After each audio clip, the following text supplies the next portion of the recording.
Hello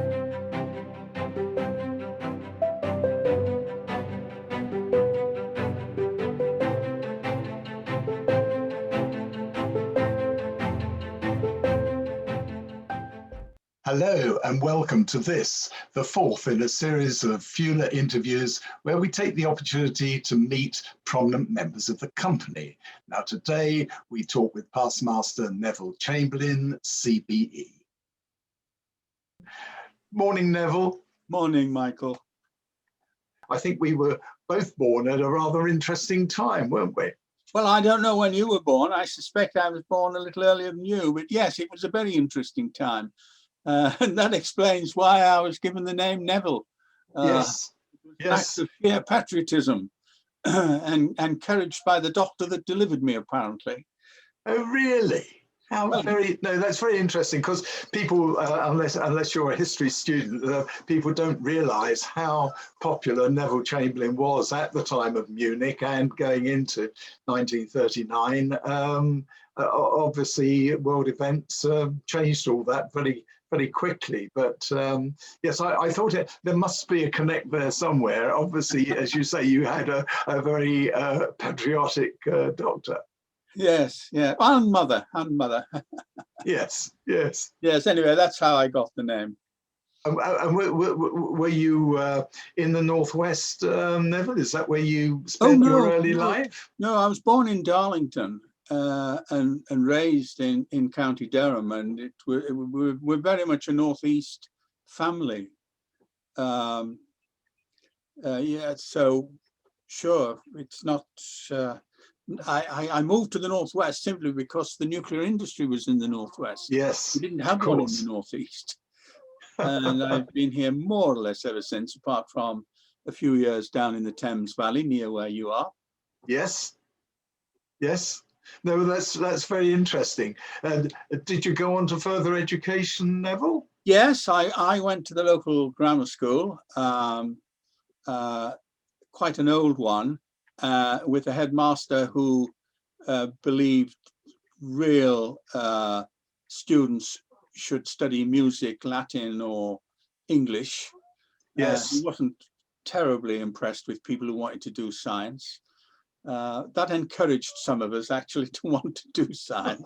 And then I went on to university. I went to Durham, read physics, and then did some postgraduate research in X-ray crystallography, which I found tiresome, to say the least. Yes.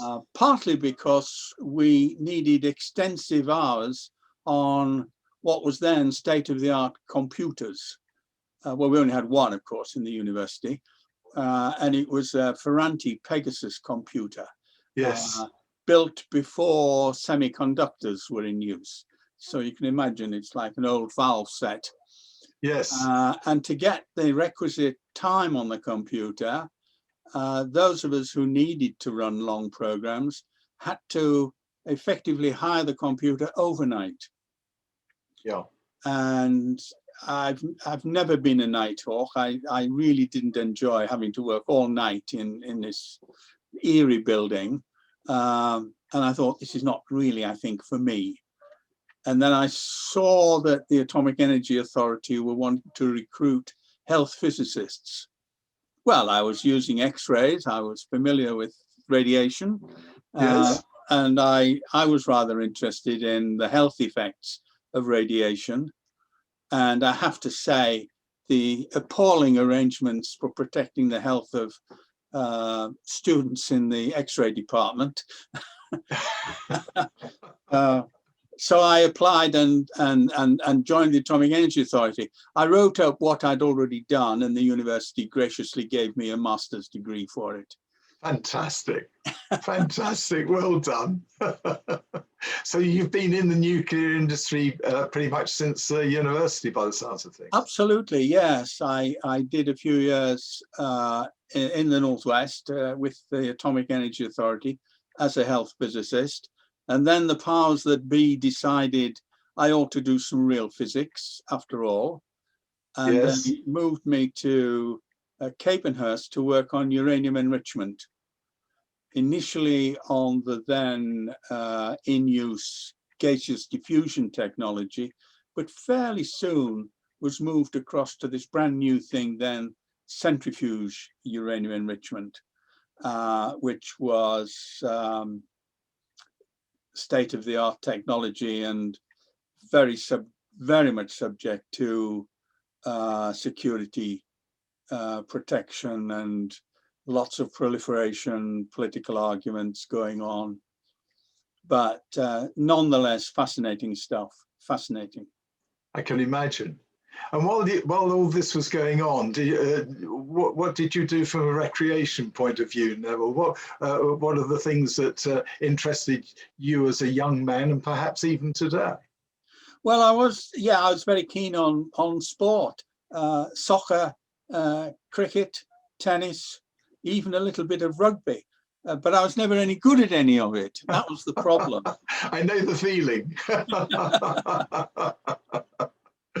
But so you played sport on the weekend, etc., etc. Yes, that's right. That's right. Yes, and then we had a problem in the Cheshire FA, the desperate shortage of referees. So I did qualify as a referee and spent a couple of seasons with the whistle, as it were, in the Chester and District FA League and the Cheshire FA Cup matches. Dreadful experience, I have to say, dreadful experience. Well, exactly. I think that's one of the thankless tasks actually in sport, is being a soccer referee. I think the abuse was appalling that you got from players. Yeah, I know. So you came down to the Thames Valley? Well, yes. The Treaty of Almelo was signed in 1971 by the Dutch, Germans and British, and it was meant to be a collaboration on uranium enrichment by centrifuge technology. Yes. And it was originally one of Harold Wilson's projects of technical collaboration with Europe, whereas we were not actually going to join it, but he had this idea that there were lots of things we could collaborate on. This was one of the early projects, and so we joined the Dutch and the Germans and established a headquarters in Marlow. Yes. And I was one of the first employees down there. Indeed, I do remember we didn't have any facilities whatsoever. We moved into 40 West Street, Marlow, an empty building with a few desks in one corner. And I and my boss were the first two in, and we had to move the desks around and arrange a few things. And I remember we went to the Two Swans tea rooms for our morning coffee in Marlow. It was all very quaint. Oh, I was going to say old-fashioned charm there. Oh, it was lovely. It was lovely. Yes, the Germans were really intrigued with Marlow. I'm sure they were. And you were just there for a couple of years and then went back, presumably to the Northwest. Is that? Did you change your organisation to do that? Well, it was more than a couple of years. I think I was down there for about 6 years. Really? Yeah. And by which time there'd been various rearrangements of the centrifuge project. The British shareholder of Urenco was BNFL, which had really just come into existence in 1971. The Treaty of Almelo, by the way, was 1970. I might have said that was 71. It was March 1970. Yes. And BNFL decided they wanted me back. And while they had no power to direct me, they made it very clear that it would be life limiting, as it were, almost, for me to decline. So I went back and I went to Lancashire, to Springfields near Preston, to manage the Magnox fuel production plant there, which was really an engineer's job. It wasn't really a physicist's job, but still it was fascinating and a great project to work on, refurbishing the production lines and making fuel for the Magnox stations. Really, really. I enjoyed it. I'm sure. Then BNFL, Urenco was in a bit of a crisis. So BNFL decided that I'd better go back into uranium enrichment, but now not as Urenco, but as the British partner at Capenhurst. So I was back in uranium enrichment division as the business manager, and then after a couple of years as division director. And I have to say, my association with uranium enrichment, I look back on it with great satisfaction and enjoyment. It was, I'm sure, a good time to be in it. And then we as I say, we had a bit of a crisis. We were getting a bit too heavily dependent on the Ministry of Defence, and John Knott, who's the minister at the time, decided to cut back and effectively axed a major project on which our economics depended. So really, we had to do some pretty quick thinking. Yes, but we survived.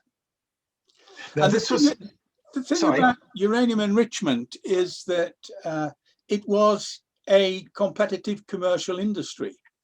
The rest of BNFL was operating on cost plus contracts, largely with the CGB and the SSEB. Yes.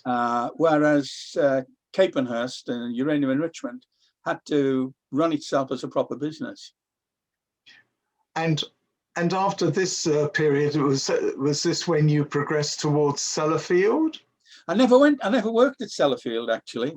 Didn't the one you? factory I never worked at. No, in 1986, BNFL's second chairman, the late Con Alday, was retiring, and the Secretary of State, Peter Walker, decided he wanted a complete change because Sellafield was causing an awful lot of problems for the government, embarrassments, if you like.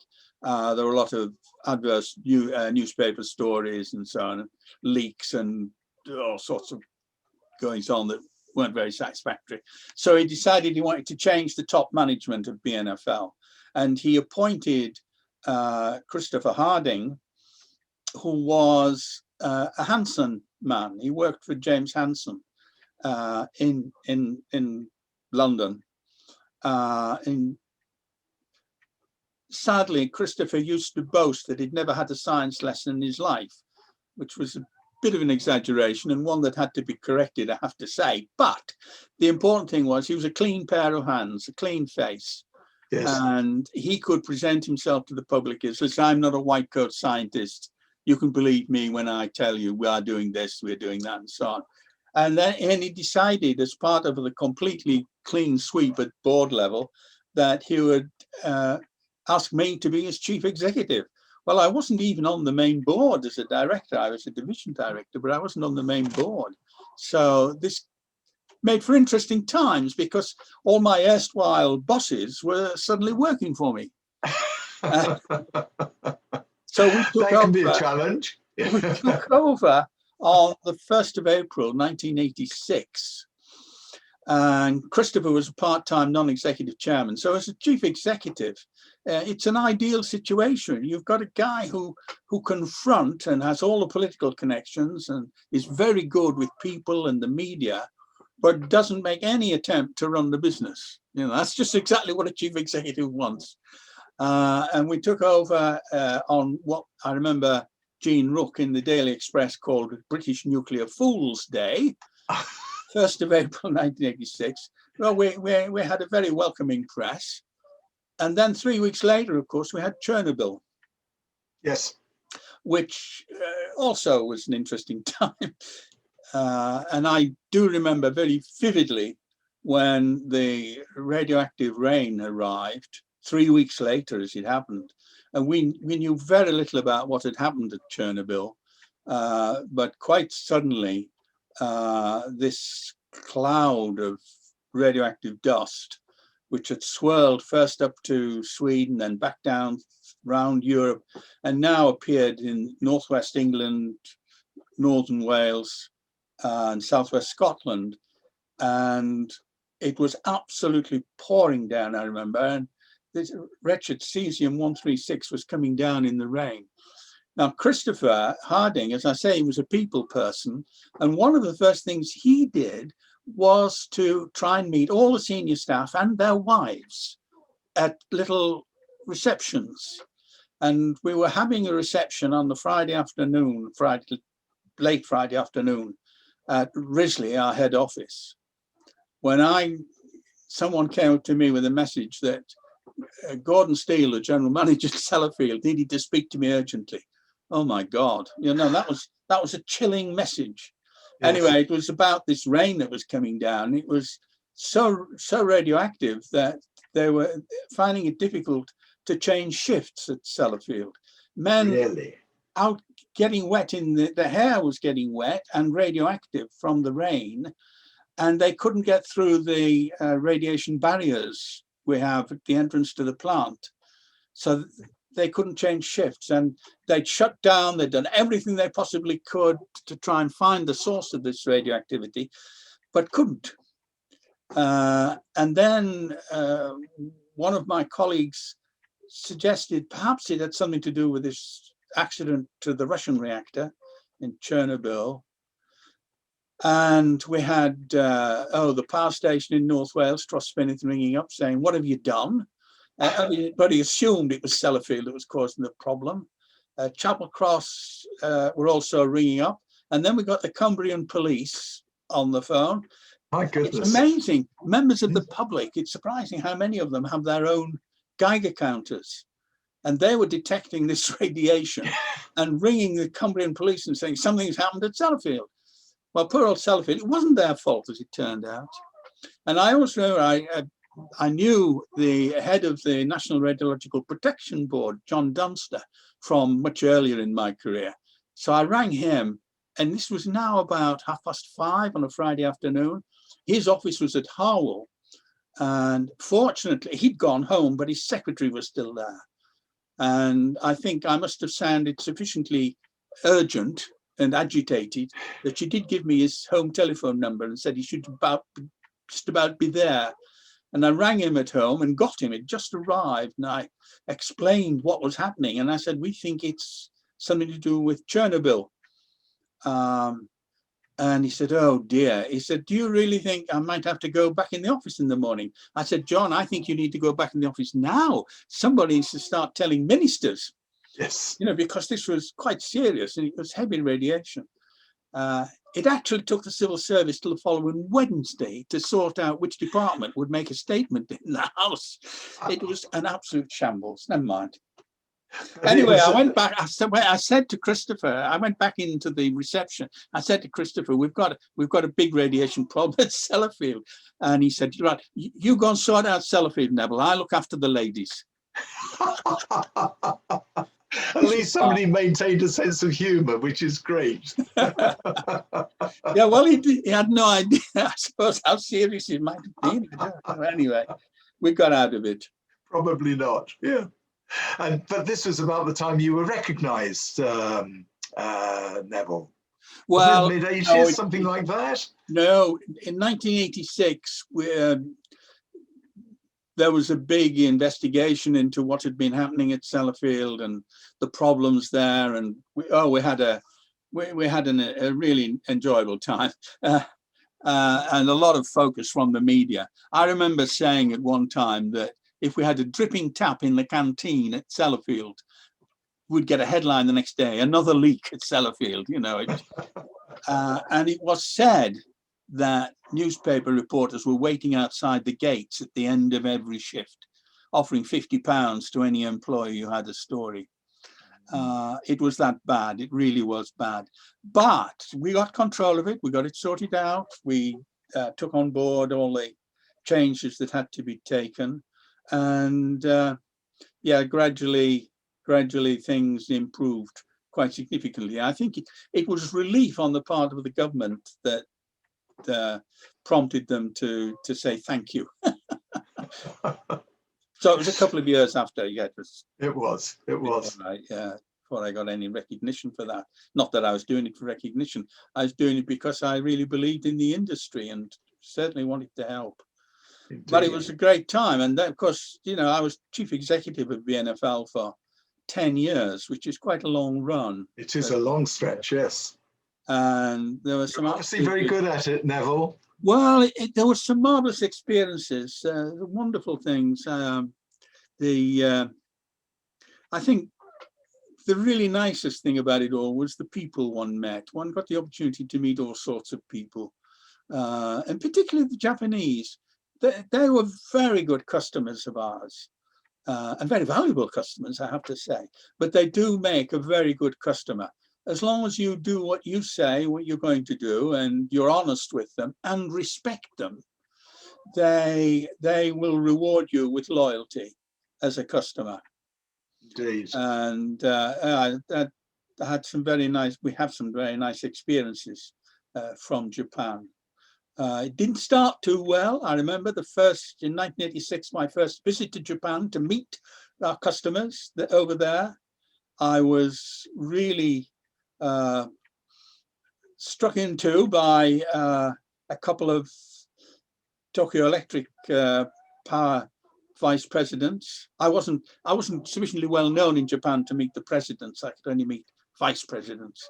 You've got to work your way in very carefully into Japanese hierarchies. And the first two meetings I had were with two VPs in Tokyo Electric, Mr. Toyoda and a Mr. Kigami. And I remember that I was briefed. You don't have to worry. It's a formality. Introduce yourself. They'll want to know where you've come from, what your background is, and you need to just give them assurance that you'll do everything you can to, you know, fulfill the business and so on. Well, I hadn't sat down before Mr. Toyoda really tore into me over BNFL's failings and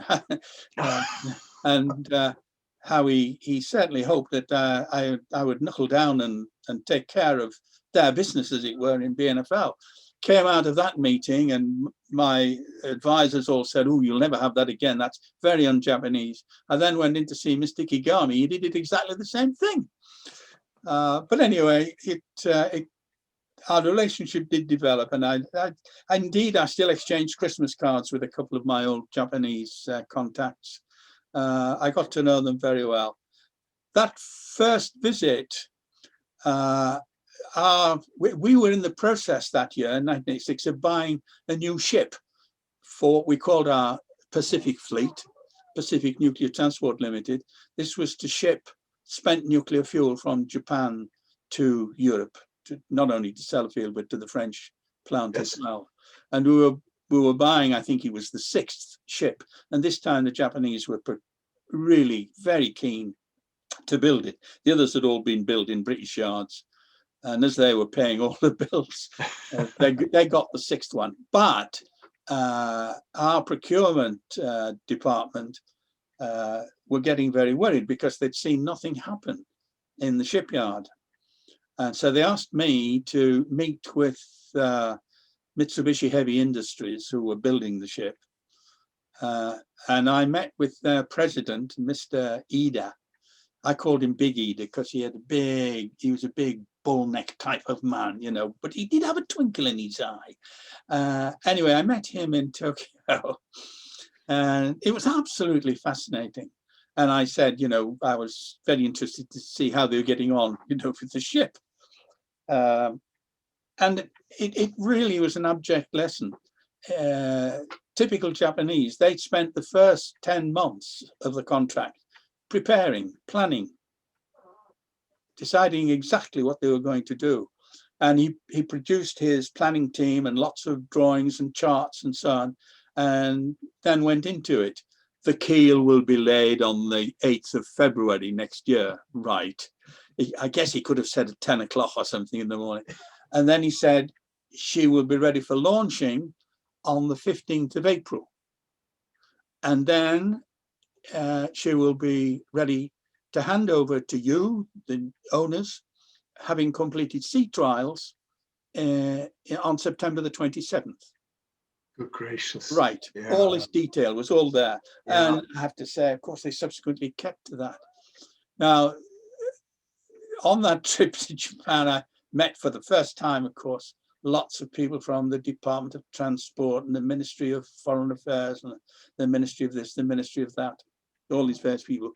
And it was decided that a good way to wrap it all up was to have a reception in our hotel, which I did, and a lot of people there. And I was cornered by Mr. Ida from MHI, together with the president of Japan Atomic Power Company, Mr. Okabe.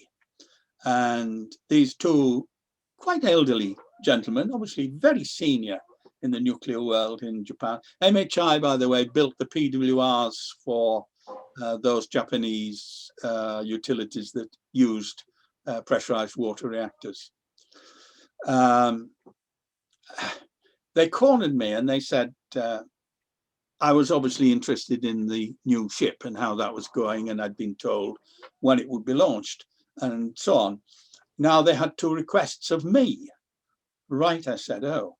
And they said, yes, well, the first one is they would like my permission to ask Joy, they didn't know her name, my wife, to launch the ship on April the 15th next year. So I thought, wow, but being a cautious type, I said, what, before I answer that, what's the second request? And they said, well, in Japan, we don't name the ship when you launch it. You launch a hull. You name a ship when she's finished. So the handing over ceremony will be when she's given the name. And we two, the two presidents there, were going to don morning suits the next day to go and see the emperor. It was all arranged, and to ask him if one of the princesses, I've forgotten which one, would do the naming ceremony. And he said, and of course the answer would be yes, because in Japan you don't go into a meeting like that without knowing what the answers are going to be. Yes. But he will also ask us to have a backup plan, because if the ship has a nuclear association, and if there's any bad nuclear stories, the princess will not be able to carry out the naming ceremony. So you need an alternative. Right, I said. So what's your request? When you go back to London, will you ask Princess Di if she'll stand by as a reserve? Well, I didn't know the Japanese well enough. And to this day, I'm not sure, given the age and the seniority of these people and the very formal nature of the Japanese, I do not know to this day whether they were joking. Anyway, I said, I'll tell you what, I'll grant you one of your requests. You're free to ask Joy to launch the ship, but I can't see me getting to ask Princess Di if she'll stand by. Anyway, but I got to know both those gentlemen quite well in the coming years. They were great people. Mr. Ida, as president of Mitsubishi Heavy Industries, he once told me, I'm meeting him on another occasion in his head office in Tokyo. He once explained to me that Mitsubishi, at the insistence of the Americans at the end of the war, had been split up into all these different businesses: Mitsubishi motor cars, Mitsubishi Heavy Industry, Mitsubishi Electrics, and so on. There's lots of different businesses. Yes. He said, and the Americans insist that we're all independent of each other. He said, but once a fortnight, they all come here and have lunch, and I chair the meeting. Gosh, I thought, yes, well, they're very practical. Anyway, we were considering in BNFL building a new nuclear station at Chapel Cross to replace the Magnox stations up there. And we let it be known to all the vendors and asked them to express interest. And Mr. Ida came to me and said, we would like to build you a PWR at Chapel Cross. And he said, you work out how much you can afford to pay for it, and that will be our bid price. Wow. Unfortunately, politics in the UK didn't allow us to go ahead with that properly, but what an offer. Yes, just tremendous. And as you say, you hear countless stories of how good the Japanese are to do business with. And people have long and happy associations with Japanese management. There's no doubt about that. Yeah, absolutely. No, they were great people. In my last year as CEO at BNFL, we, BNFL, earned £300 million worth of yen. Good gracious. We were the biggest yen earner in the country. In fact, we that year we earned 10% of all of the UK's yen earnings. Heavens above. Yeah. I'm afraid in subsequent years that didn't cut much ice with the civil servants in Whitehall. They didn't think that was terribly important. But we thought it was. No, shall we talk a little bit about livery life? Neville? Yes, let's. You were telling me recently that you feel that you were probably the first fueler with a nuclear background. Is that correct? I think so. I mean, there's not many of us still, I'm afraid. That's one of my regrets, that we haven't attracted more of the heavy engineering side of nuclear into the fuelers, have we? And with lots of people who are in consultancies, the supply business, the insurance side, the accountancy side, all these things, legitimate interests in energy, but we don't have. We used to have a lot of coal people, coal producers. Yes. Of course, that's just not a if you like, a viable fishing pond now for new members. But we haven't managed to attract too many from the heavy industry side of things, which is that because we're a City of London livery company and many of the potential members might be elsewhere in the UK? I think that's partly the case, but also a lot of our electricity industry is now foreign owned. Yes, and they're not terribly interested, I'm afraid, in City of London livery. No, that's probably true. We get individual members coming forward, of course, but yes, we're still discussing the viability of corporate membership, and that might help as well. I think that might be the way to get these people. Yes, I really do. But you were admitted to the company when, around 2000, Neville? Gosh, no, I think in the 90s. Or was it earlier than that? I think it was earlier than that. I became a liveryman. I'm afraid I wasted a few years before I became a liveryman. I was a freeman for a few years, and neglected to apply for the livery until, I guess, about 2000. I don't know. And yeah, I mean, I honestly can't remember how I first got involved with the fuelers. I think it might have been David Bell. Yes. Who introduced me to the fuelers. Sadly, I can't ask him now. No, he was a wonderful man. Yeah, he was a lovely man. And he lived not far from us. And we used to meet occasionally in Chester. I think he liked an excuse to come up from Shropshire to Chester occasionally. So we used to meet and have lunch. Yeah, and did we have committee structures and things like that in the early 2000s, Neville? Nothing like as much. No, obviously we had a GPC, but no, nothing like as much. And in fact, I think I was instrumental in introducing the idea of a membership committee, and well, you were involved from the beginning in sponsorship committee, I think. We started the early days, yes. Sponsorship committee and membership committee, I think, were the first two that I got involved in creating. And now we seem to have we have quite a few committees. Yes, we do. But I think you've got to spread the workload around. It was just too much for the officers and the GPC on its own, I think, to do everything. Well, there's no doubt about that, and we may, who knows, have to add one or two more just to share the load around a little bit further. But coming back to your year, Neville, Royal Charter must have been one of the highlights of the year. Oh, that was the highlight, of course, the Royal Charter. Yes.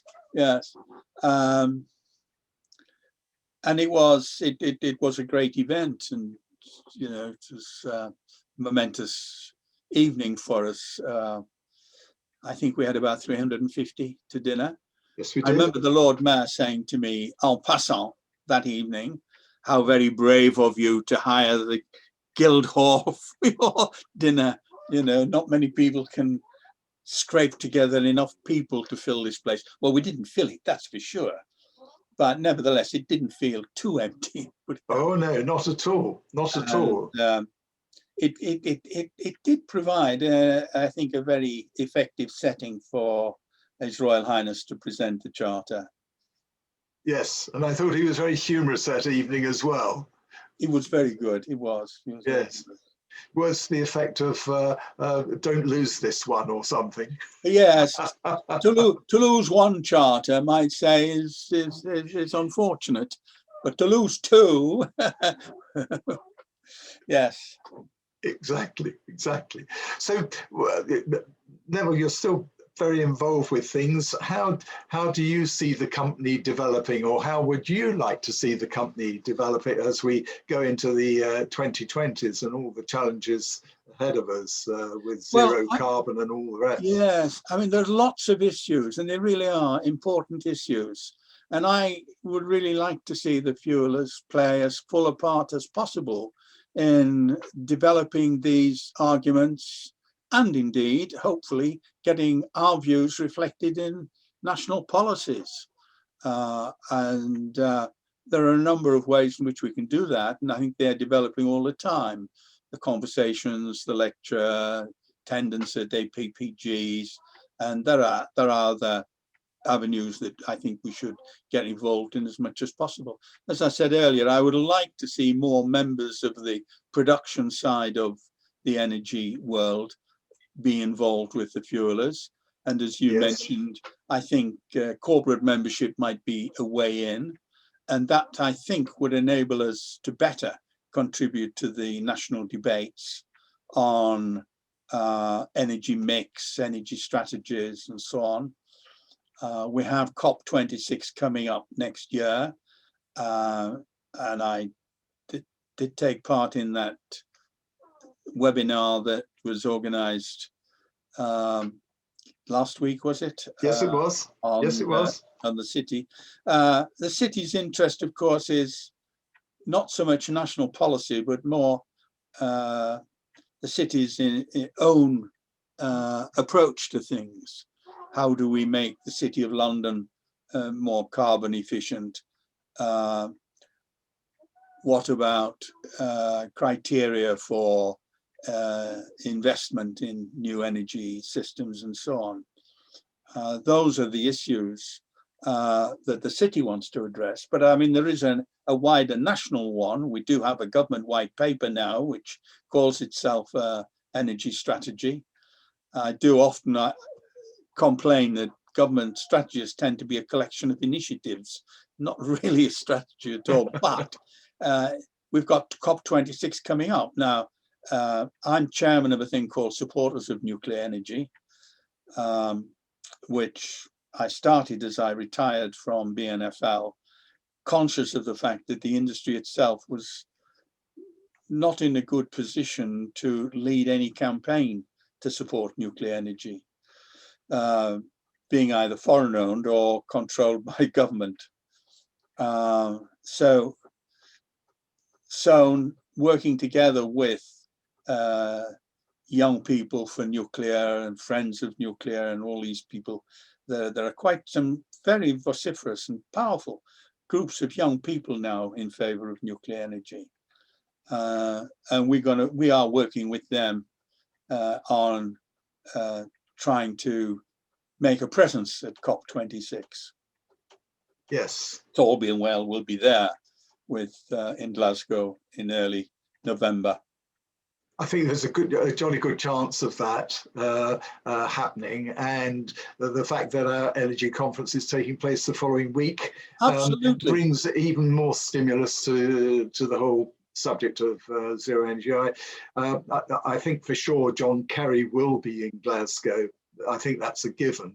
I think there's a racing chance we might even get the president, because he is terribly keen, and that's been reflected in the media in the last few days with his very positive interaction with Boris on the zero carbon challenges ahead. Right. My intervention last week, I managed to ask one question at this webinar, and that was there'd been lots of references to green energy. So my question was, does green include nuclear? Now, government included it as in its white paper, and I was rather pleased to get most people were nodding and agreeing, and ex-Lord Mayor Wootton particularly said yes, definitely. The chairman, who's a Scotsman, was a little more equivocal. He said it was controversial. Scots tend to be controversial on energy. It's all right for them. 60% of their electricity is nuclear. But they don't want the English to do it, apparently.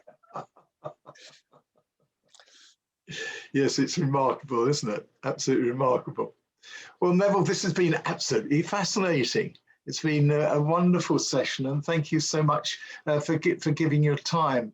I'm sure that all the members are going to be very appreciative of your comments, and I think it's very important, apart from everything else, to keep nuclear on the front foot. And you're certainly very involved in that process. So can I thank you very much on behalf of the company, and I look forward to seeing you in a couple of weeks' time at the next conversation. Thanks, Michael. Thanks very much. Thank you for inviting me. It's been my pleasure. Thank you. Bye for now. Bye.